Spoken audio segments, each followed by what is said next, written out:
कई गंभीर अपराधों में शामिल एक आरोपी को अकोला पुलिस द्वारा तड़ीपार किया गया था और इसकी कार्रवाई की खबर स्थानीय अखबार में छापी गई।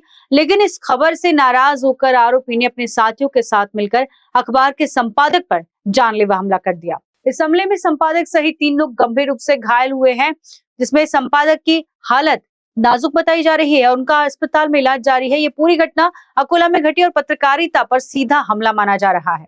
पत्रकार संगठनों ने इस हमले की तीव्र निंदा की है और दोषियों पर कड़ी कार्रवाई की मांग की है। साथ ही पत्रकारों की सुरक्षा को लेकर एक बार फिर गंभीर सवाल खड़े हो गए हैं। पुलिस ने इस मामले को गंभीरता से लेते हुए एक आरोपी को गिरफ्तार कर लिया है, जबकि अन्य की तलाश जारी है। पुलिस का दावा है कि जल्दी सभी हमलावर सलाखों के पीछे होंगे। ये मामला केवल एक अखबार या एक पत्रकार का नहीं, बल्कि लोकतंत्र के चौथे स्तंभ पर हमला है। प्रशासन और समाज दोनों को अब जागना होगा।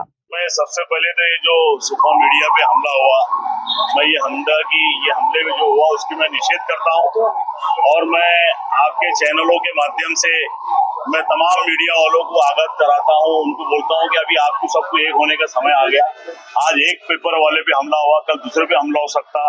इसलिए मैं कहता हूं कि मैं अधिवेशन के अंदर, मैंने नागपुर अधिवेशन हो या मुंबई अधिवेशन हो, मैंने बार बार ये क्रिमिनल लोगों के बारे में कहा कि यहाँ गांजा बिकता है, यहाँ एमडी बिकती है, यहाँ वर्दी के अड्डे चलते हैं।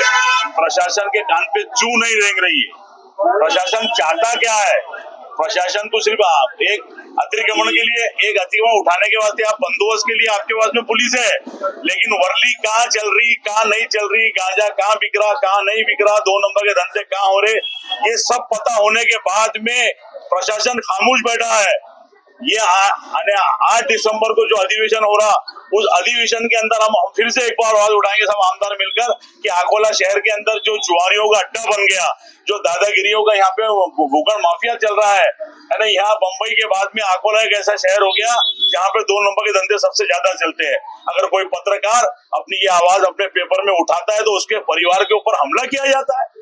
पुलिस प्रोटेक्शन देना चाहिए ऐसे पत्रकारों को, ऐसे मीडिया चैनलों को जो पुलिस के नजर में नहीं लाते हुए सारी जनता को ये दिखाती है कि शहर में चल क्या रहा है। क्रिमिनल को क्रिमिनल बोलना भी गुनाह हो गया। तो मैं ये आपके चैनल के माध्यम से फिर से एक बार पुलिस डिपार्टमेंट को कहना चाहता हूँ कि इन लोगों पे कड़क कार्रवाई की जाए और इस शहर से 2 नंबर के धंधे बंद किए जाए। यहाँ पूड़ियां बिक रही, यहाँ गांजा बिक रहा और पुलिस को सब पता है। हमको तो ये भी पता है कि इनको हफ्ते तक मिलते, लेकिन हमारे जबान खोलने मत लगाओ। अगर आने वाले 8 दिसंबर के अधिवेशन के पहले अकोले के 2 नंबर के धंधे बंद नहीं हुए तो मैं यहाँ के पूरे डिपार्टमेंट को अधिवेशन में बुलाकर पूछने लगाऊंगा। मैं महाराष्ट्र बहुजन पत्रकार संघ का सरचिटनीस हूँ और आज जो सुबह पेपर पे हमला हुआ है, ये एक्चुअल में एक पुलिस की प्रेस नोट थी, जो प्रेस नोट इस अखबार ने प्रकाशित की। उस न्यूज को प्रकाशित करने की वजह से इन पे हमला हुआ है और ये मुख्यमंत्री जो कि गृह मंत्री है, उन्होंने भी इस चीज का ज्ञान लेना चाहिए कि पत्रकार पे जो हमला हो रहा है उसको किस तरह से रोका जाए। अकोला पुलिस को इस पर स्ट्रिक्ट एक्शन लेना चाहिए और जहां पर ये हमला हुआ है वहां पर कई सालों से जो है अवैध धंधे शुरू है। हमके अंदर दैनिक सुबह में 2 लोगों को जो पुलिस डिपार्टमेंट में तड़ीपार किया गया था, उसकी न्यूज हमारे पेपर में लगी थी। वो न्यूज लगाने के बाद में रात में आके उन्हें रात में बाजार में गालियां गलौज किया, जिसकी कंप्लेंट हमने सुबह में हमारे प्रतिनिधि चांद बिजली में जाके थाने में की। फिर उसको बुलाया गया, बुला के उसके ऊपर गाली गलौज की कलम लगा के उसको छोड़ दिया गया, क्योंकि इनके धंधे बाजार के अंदर वर्ली के भी है, बाजार के अंदर खंडी वसूली की भी है, गांजा की भी है। जितने खोटे धंधे हो सकते हैं ये सारे ईरानी झोपड़पट्टी से ये लोग करते हैं। और इसके बाद में इन्होंने आज सुबह में फिर पेपर के ऑफिस में आके हम पे हमला कर दिया और ये किसी के हाथ में कट्टा, किसी के हाथ में कुछ 6-7 लोग ये थे और ये इनकी दादागिरी बहुत ज्यादा बढ़ गई। ये हमला हमारे पे नहीं, ये दैनिक सुबह पे हमला है, ये मीडिया पे हमला है। हमारी सबसे अपील है कि इनको जो गुनहगार है इनका परमानेंट पुलिस को इंतजाम करे। सारा बाजार इनसे त्रस्त है। ये बाजार में हफ्ता वसूली अगर अलग करते हैं 3-4 भाई, और ये इनका बहुत आतंक मार्केट के अंदर है। अंदर साहब ये बताइए, जिस तरह से ये कानून व्यवस्था मीडिया पर भी अटैक हो रहा है, तो पुलिस प्रशासन को आप कैसे देखते हैं इस मामले में?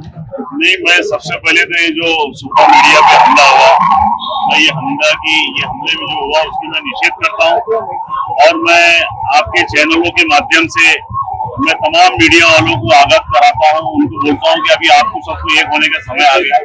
आज एक पेपर वाले पे हमला हुआ, कल दूसरे पे हमला हो सकता।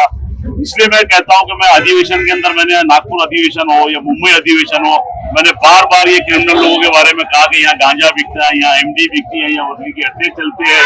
प्रशासन के कान पे जू नहीं रेंग रही है। प्रशासन चाहता क्या है? प्रशासन को सिर्फ एक अतिक्रमण के लिए, एक अतिवा उठाने के वास्ते, आप बंदोबस्त के लिए आपके पास में पुलिस है, लेकिन वर्दी कहाँ चल रही, कहाँ नहीं चल रही, गांजा कहाँ बिक रहा, कहाँ नहीं बिक रहा, 2 नंबर के धंधे कहाँ हो रहे, ये सब पता होने के बाद में प्रशासन खामोश बैठा है। ये 8 दिसंबर को जो अधिवेशन हो रहा, उस अधिवेशन के अंदर हम फिर से एक बार आवाज उठाएंगे सब आमदार मिलकर कि अकोला शहर के अंदर जो जुआरियों का अड्डा बन गया, जो दादागिरियों का यहाँ पे भूखा माफिया चल रहा है ना, यहाँ बंबई के बाद में अकोला एक ऐसा शहर हो गया जहाँ पे 2 नंबर के धंधे सबसे ज्यादा चलते हैं। अगर कोई पत्रकार अपनी ये आवाज अपने पेपर में उठाता है तो उसके परिवार के ऊपर हमला किया जाता है। पुलिस प्रोटेक्शन देना चाहिए ऐसे पत्रकारों को, ऐसे मीडिया चैनलों को जो पुलिस के नजर में नहीं लाते हुए सारी जनता को ये दिखाती है कि शहर में चल क्या रहा। यानी क्रिमिनल को क्रिमिनल बोलना भी गुनाह हो गया। तो मैं ये आपके चैनल के माध्यम से फिर से एक बार पुलिस डिपार्टमेंट को कहना चाहता हूँ कि इन लोगों पे कड़क कार्रवाई की जाए और इस शहर से 2 नंबर के धंधे बंद किए जाए। यहाँ पूड़ियां बिक रही, यहाँ गांजा बिक रहा और पुलिस को सब पता है। हमको तो ये भी पता है कि इनको हफ्ते तक मिलते, लेकिन हमारी जबान खोलने मत लगाओ। अगर आने वाले 8 दिसंबर के अधिवेशन के पहले अकोले के 2 नंबर के धंधे बंद नहीं हुए तो मैं यहाँ के पूरे डिपार्टमेंट को अधिवेशन में बुलाकर पूछने लगाऊंगा। न्यूज़ के लिए अकोला से गुलाम मोहसिन की report.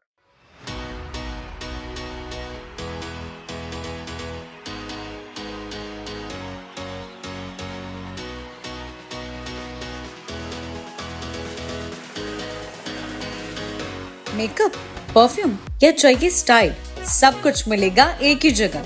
B&C perfume and cosmetics और परफ्यूम का शानदार कलेक्शन। लिपस्टिक से लेकर आईलाइनर तक, नेल पॉलिश से लेकर फेस पैक तक और परफ्यूम्स की खुशबू जो आपको बना दे सबसे खास। आपकी सुंदरता का सच्चा साथी B&C परफ्यूम एंड कॉस्मेटिक्स। इनका एड्रेस है हल्दीराम के पास, जगनाड़ी चौक, नंदनवन, नागपुर।